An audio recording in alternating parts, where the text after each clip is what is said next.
بسم الله الرحمن الرحیم. د رازار آفیشل پښتو شاعرۍ د چینل نه ټولو ملګرو ته د امن، مینې او بختور نصیب دعا کوم. ګرانو ملګرو، د امکان په دې دنیا کې امید ډېر لوی دولت دی او امید د نوي سهار تابعاله ډېر لازمي دی. خو کله کله موږ داسې په بې خدایه امیدونو سر شو چې د حقیقت دنیا رانه ډېر وروسته پاتې شي او موږ د فریب په دلدل کې لا پښکته لاړ شو.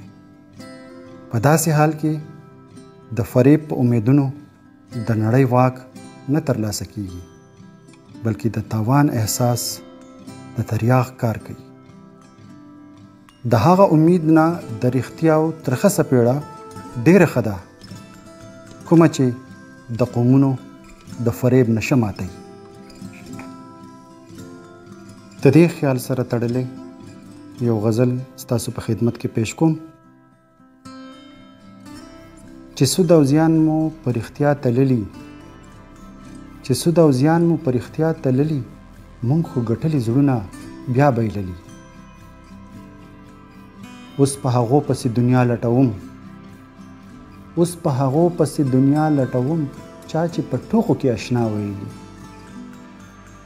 او د بیدیا ژوند دومره ویډیا خو نه دی، د بیدیا ژوند دومره ویډیا خو نه دی، ډېر ورته تلي کور ته بیا راغلی. او دا یو زړګی له تا نظار شه اشنا، دا یو زړګی له تا نظار شه اشنا، خو په کنډر ګلونه چا کرلي. او زمون ځواني لکه زړې جامې وي، زمون ځواني لکه زړې جامې وي، بیا بیا شلیدلي مونږ بیا بیا ګنډلي. او د محبت خواږه خواږه خوبونه، د محبت خواږه خواږه خوبونه په غړېدلو سترګو چا لیدلي. او حسن معصوم زړګی نادان فضله، حسن معصوم زړګی نادان فضله، فکر چې ځوان شي نو بیا چا خندلي. او چې سود او زیان مو په رښتیا تللي، مونږ خو ګټلي زړونه بیا بایللي. ملګرو، اختر خو ډېر نږدې تیر شو، خو د اختر په عقله باندې یو قطعه ستاسو سره شریکوم او امید لرم چې ستاسو به خوښه شي.